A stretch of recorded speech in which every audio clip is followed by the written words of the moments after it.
সাল্লাল্লাহু আলাইহি ওয়াসাল্লাম বাখরা কামনা করি সেই সমস্ত প্রস্তাব ওয়াতে উল্লাহ খায়না যারা আল্লাহর কোরআনকে বাস্তবায়ন করার পক্ষে যাদের প্রত্যেকটা জমিনে ফেলে শহীদ হয়েছে আল্লাহ সুবহানাহু ওয়া তাআলা তাদের সকলকে জান্নাতের উচ্চ মাকাম দান করবেন আমিন। আমি পবিত্র কালাম থেকে সূরা হাজির 34 নম্বর আয়াত এবং সূরা সাফের আয়াত এর ভিতর দিয়ে কিছু কথা আলোচনা করতে হবে, কারণ সামনের যে সময়টা যে দিন আমরা অতিবাহিত করছি এই মাস এই সময় এমন একটা মাস জিলহজ মাস যে সময়টায় লক্ষ লক্ষ আল্লাহর বান্দাবান্দিরা বিভিন্ন দেশ থেকে সেই মক্কা মদিনায় চলে গেছে হজের জন্য। সবাই মুখের একটাই ধ্বনি আল্লাহুম্মা লাব্বাইক লা শারীকা লাক লাব্বাইক ইন্নাল হামদা ওয়ান নি'মাতা লাক ওয়াল মুলক লা শারীকা লাক। এভাবে করে হাজী সাহেবরা তাদের ভবনী এভাবে লিখেছেন। আমাদেরও আশা মনের আশা আল্লাহ সুবহানাহু ওয়া তাআলা আমাদের জন্য সেই নবীর দরবারে আমরা যেন সালাম পেশ করতে পারি। আল্লাহ তাআলা আমাদের সকলের মনে আশা আকাঙ্ক্ষাকে কবুল করে নিন, বলেন আমিন। এই জন্য এটা হলো জিলহজ মাস। এই হাদিসের ভিতরে আমি ঘোষণা করেছিলাম যে জিলহজ মাসের প্রথম কাজটি ইয়াকুবুল আমল। আল্লাহ রাসূল সাল্লাল্লাহু আলাইহি ওয়াসাল্লাম বলেছেন যে পৃথিবীতে যত দিন আছে, যত সময় আছে, এই দিনের ভিতরে সময়ের ভিতরে সবচেয়ে এই জিলহজ মাসের 9 দিন আল্লাহর কাছে সবচেয়ে বেশি গুরুত্ব। এই জন্য বলা হয় যে এই জিলহজ মাসে দিনের রোজা এক এক দিনের রোজা এক এক বছর রোজা রাখার সওয়াব তার আমলনামা আল্লাহ দান করে, সুবহানাল্লাহ। এবং রাতের ইবাদত বলা হয় যে লাইলাতুল কদর রাতে যে ইবাদত করে যে সওয়াব, সে সওয়াব আল্লাহ তার আমলনামা দান করে। আরেকটা এসেছে হাদিসে যে আপনার নাই জিলহজ আরাফাতের দিন, এই দিনে যারা রোজা রাখবে আল্লাহর হাবিব সাল্লাল্লাহু আলাইহি ওয়াসাল্লাম বলেছেন যে আমি আশা রাখি আমার উম্মতের ভিতরে যারা আরাফাত দিবসের দিনে রোজা রাখবে আল্লাহ তাআলা তার জীবনে পূর্বে এবং পরে এক এক বছর গুনাহ খাতা করে আল্লাহ তাআলা ওই বান্দার আমলনামা থেকে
সন্তানদেরকে নিয়ে স্ত্রীকে নিয়ে বনবাসে রেখে আসো।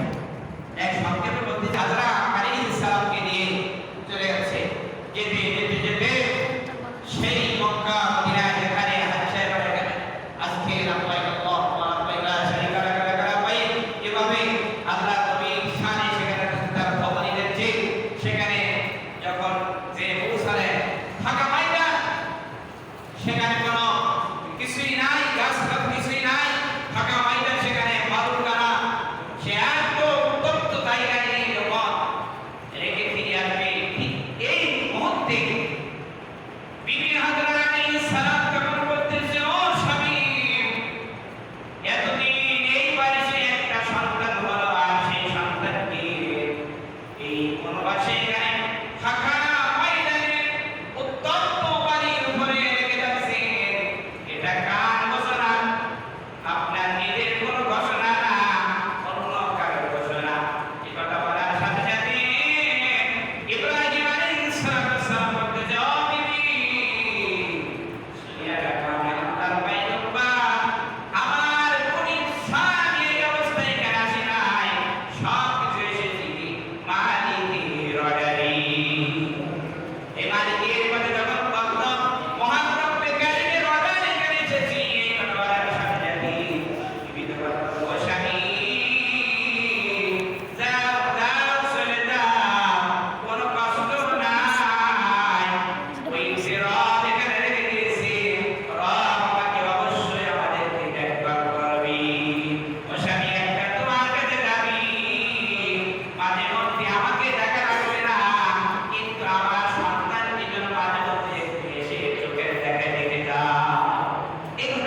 এরপরে যখন পানি বাইর হতে লাগলো, পানি নিতে হাজরা আলাইহিস সালাম নিজে পানি পান করলো, সন্তানকে পানি পান করাইছে।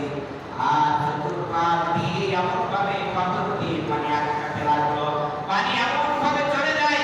কিন্তু হাজরা আলাইহিস সালাম তার নিজের ভাষায় ওই শুনেছে পানিকে বললো, এ পানি থাম থাম, পানি তুই থেমে যা, থাম থাম, তুই থেমে যা। তাফসীরে বিবিয়া শুনলেন, বিবিয়া হাজরা আলাইহিস সালাম ওই পানি যদি থামার কথা না বলতো, আর চতুর্পাশ দিয়ে যদি না বলতো, এমন বলতো সারা পৃথিবীতে এই হাওজে কাউসারের পানি সমস্ত জায়গায় এমন ভাবে বিরাপ্ত হয়ে যেত। দেখেন আল্লাহ পারে না, পারে না, বলেন পারে। কলা গাছ থেকে আল্লাহ তাআলা এভাবে ছাগনি দিয়ে কলা গাছ থেকে ফল বাহির করে খাওয়াইছে পৃথিবী। কলা গাছ সেখানে কিছুই না, কথা নাই, কিছুই নাই। মারিয়াম আলাইহিস সালামকে বলেছিল যে ছাগলের একটু কষ্ট করো, সাথে এসে গাছ থেকে ফল ফলাইছে। ঠিক এভাবে হযরত ইব্রাহিম আলাইহিস সালামের যে পরীক্ষা, ইসমাঈল আলাইহিস সালাম সেই পানি পান করলো এবং ওখানে বসবাস থাকতে লাগলো। দেখেন ওই সময় তারা ব্যবসায় যেত, ব্যবসায় মানুষ যে ওখানে যখন আসলো তারা ওখানে দাম বেড়ে তারা ওখানে বসবাস করে শান্তিতে বলতে বসবাস হয়ে গেল। কিছুদিন যে যখন প্রাপ্ত বয়সে চলে আসলো, فلما بلغ معه السعي قال يا بني إني أرى في المنام أني أذبحك فانظر ماذا ترى। প্রাপ্ত বয়সে যখন এমন অবস্থা হয়ে গেল, হযরত ইব্রাহিম আলাইহিস সালামকে মহান রব্বে কারীম স্বপ্নে দেখাচ্ছে, ও ইব্রাহিম, তোমার প্রিয় বস্তুকে তুমি কুরবানি করো। দেখেন পরীক্ষা কিভাবে শুরু হচ্ছে। আর আপনি আমি একটু বিপদে পড়ে গেলে অনেক হয়ে যায়।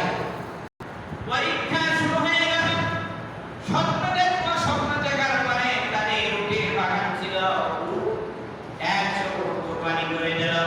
কিন্তু দ্বিতীয় রাতে আবার স্বপ্নে দেখলো, দ্বিতীয় রাতে স্বপ্ন দেখার পরে আবার 100 উট কুরবানি করে দিল।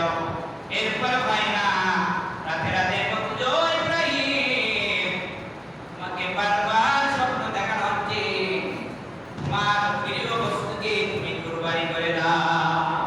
তখন চিন্তা করো, প্রিয় বস্তু তো আমার কলিজার টুকরা সন্তান ইসমাঈল ছাড়া আর কেউ নাই। আর কেউ আছে বলেন? আর কেউ নাই। চিন্তা করলো তাহলে তো আমাকে আমার সন্তানকে কুরবানি, আমার সন্তানকে কি করতে হবে? কুরবানি করতে হবে। সব সিস্টেম কি করে তৈরি হয়ে গেল যে আল্লাহর পরীক্ষার উত্তর হতেই হবে। কারণ যতগুলো পয়গম্বর পৃথিবীতে এসেছে সমস্ত পয়গম্বর আল্লাহর পরীক্ষায় তারা পাস করেছে। আর সব কিছুর ভিতরে আবার আল্লাহ পাকের সাহায্য ছিল। আল্লাহ রাব্বুল আলামিন এভাবে সাহাবীদেরকে পরীক্ষা করেছে, নবীদেরকে পরীক্ষা করেছে। সেই পরীক্ষায় উত্তীর্ণ হওয়ার পরেই এই কুরবানি আমরা পেয়েছি। দেখেন কিভাবে পেয়েছি। হযরত ইসমাঈল আলাইহিস সালাম প্রাপ্ত যখন বয়স উপনীত হয়েছে, ঠিক এই সময় ওই ইব্রাহিম আলাইহিস সালাম চলে গেলেন সেই মক্কায়, যেখানে তাদের থাকা জায়গায় রেখেছিল মরুভূমিতে, কোনো ঘর বাড়ি কিছুই নাই। কিন্তু ইব্রাহিম আলাইহিস সালাম দূর থেকে দেখে সেখানে বসবাস হয়ে যে বসবাসের উপকরণ হয়ে গেছে, সেখানে চিনতে পারতেছে না যে এখানে আমি রেখে দিয়েছিলাম ফাঁকা ময়দান। আর ওই যে দোয়া করেছে, রব্বানা ইন্নী আসকানতু মিন যুররিয়াতি বিওয়াদিন গায়রি যি যার'ইন ইনদা বাইতিকাল মুহাররাম। আল্লাহর কাছে যে দোয়া করেছিল, আল্লাহ তাআলা দোয়া কবুল করে নিয়ে সেখানে বসবাসের জায়গা করে দিয়েছে। সেখানে মানুষের ভিড় জমা দিয়েছে। দূর থেকে ইব্রাহিম আলাইহিস সালামকে দেখতে পেলেন। হাজরা আলাইহিস সালাম দেখতে পেয়ে বলতেছে, ইসমাঈল বাবা, দেখো ওই দূর থেকে তোমার বাবা এসেছে, তোমার বাবা এসেছে, যাও যে সালাম করো। দেখেন সন্তানের কেমন শিক্ষা দিয়েছিল যে বাবা এসেছে, বাবাকে সালাম করো, বাবাকে স্বাগতম জানাও, বাবাকে নিয়ে আসো। আর বর্তমান ছেলে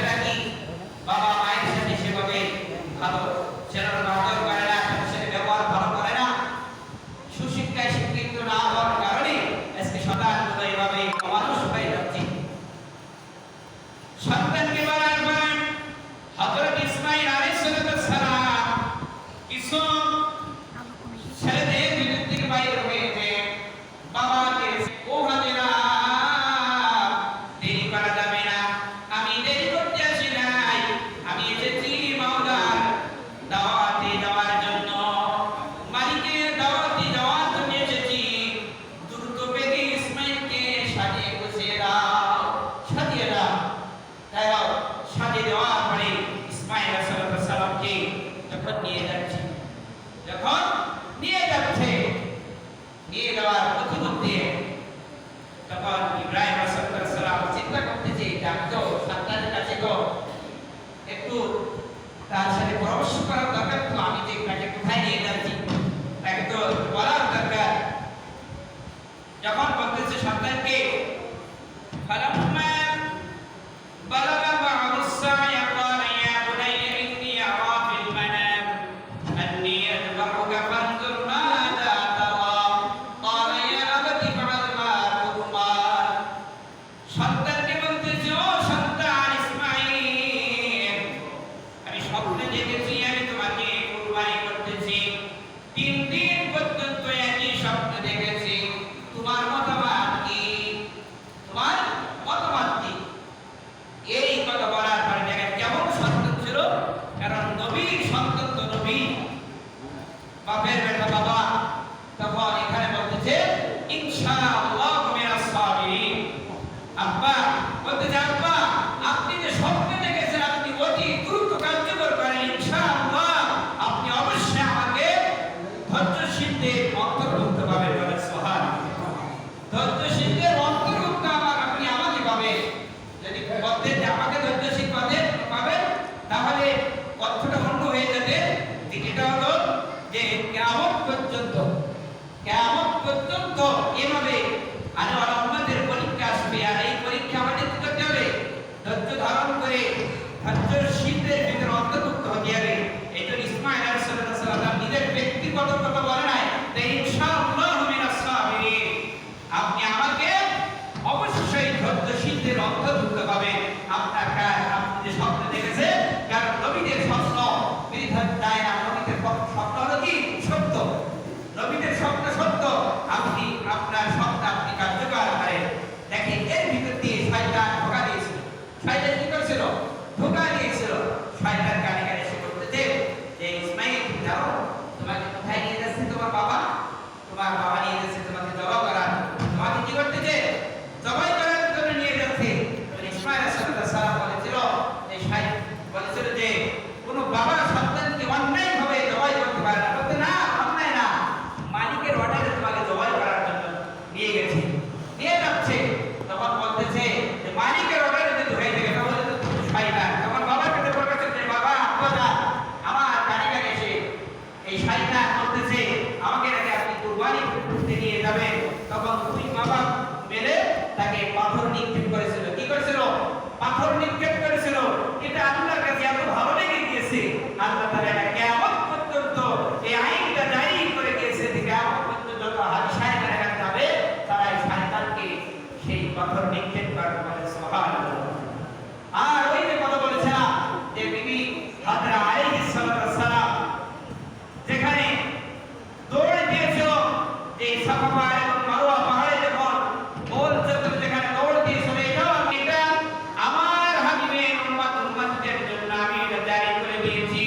কোন হাদী সাহেবের যদি এটা নিয়ে সাফা এবং মারওয়া পাহাড়ে এই গোল চক্করে না দৌড় যায় তাহলে কোন হাদী সাহেবের হজ কবুল হবে না। এটা আল্লাহ তাআলা এভাবে বিধান রেখে দিয়েছে। দেখেন মিনা বাজারে চলে গেলেন। কোথায় গেলেন? মিনা বাজারে।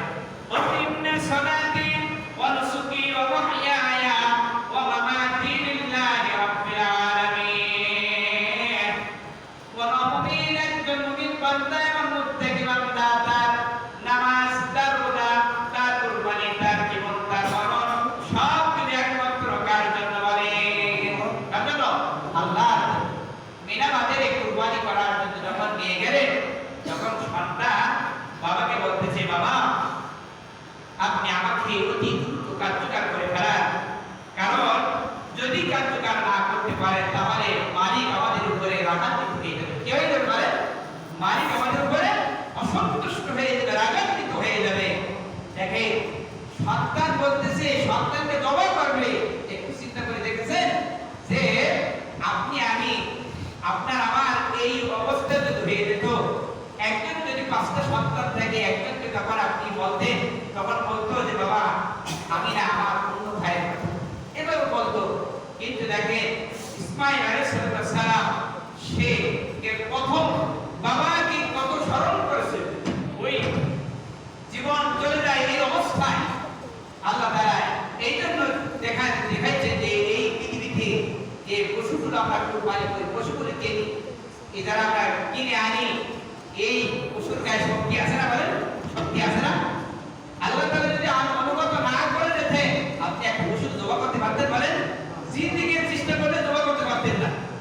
তো সে পাগল হয়ে যেত। তার ভিতরে যদি সে অনুগত শক্তিটা আল্লাহ তাআলা যদি না দিতে, তাহলে আপনি আমি জীবনে পারতাম না। কারণ দেখেন কত সুন্দর করে দিয়েছে কুরবানি। আপনি করতেছেন, আগে কুরবানি ছিল কি?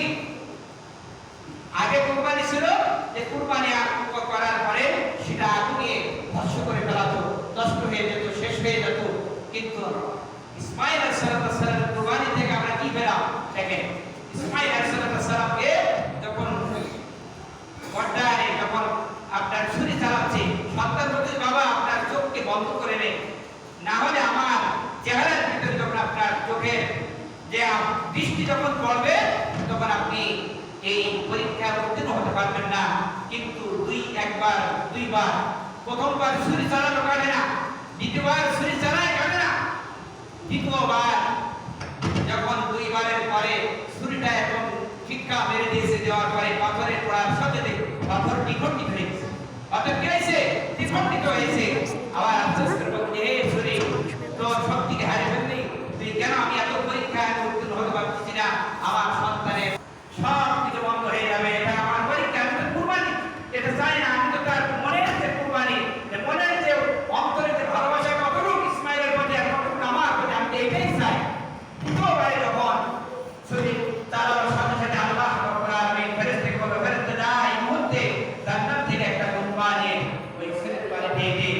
তখন ছুরির পারে দিল, দেওয়ার সাথে যখন ছুরিটা যখন আপনার দেবে দিল, যখন আল্লাহু আকবারের আওয়াজ যখন ধমনী শরীর বলে আল্লাহু আকবার, আল্লাহু আকবার, পিছন থেকে যখন ফেরেশতা ভালোবাসা, আমার উপরে কত ভালোবাসা, এই সন্তানের কত ভালোবাসা, এটা আমি দেখতে চেয়েছি। পরীক্ষায় উত্তীর্ণ হয়েছো, আর টেনশন করার কোনো দরকার নাই। আমি এভাবে মুত্তাকিদেরকে আমি এভাবে বিদায় দিয়ে থাকি। সন্তানের ইসমাঈল আলাইহিস সালামকে কোলে করে নিয়ে ইব্রাহিম আলাইহিস সালাম এভাবে রেখে দিয়েছে।